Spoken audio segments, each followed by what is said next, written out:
The GF302D1 serves as our three-phase reference power supply. 1. Connect the three-phase voltage outputs of the GF302D1 to the input terminals of the GF312V2. 2. Connect the measurement ports of the GF333V2 to the voltage input terminals of the GF312V2.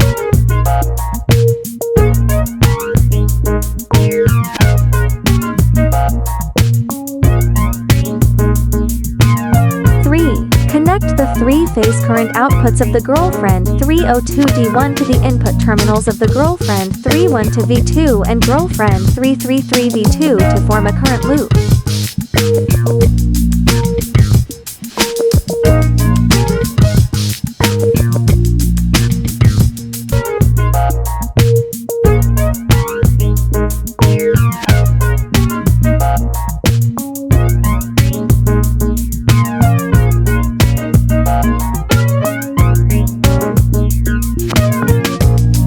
4. Connect the pulse ports of both devices to enable synchronized testing.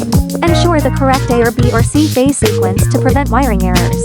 Scan the QR code or reach out via email or phone for GF3's power testing solutions.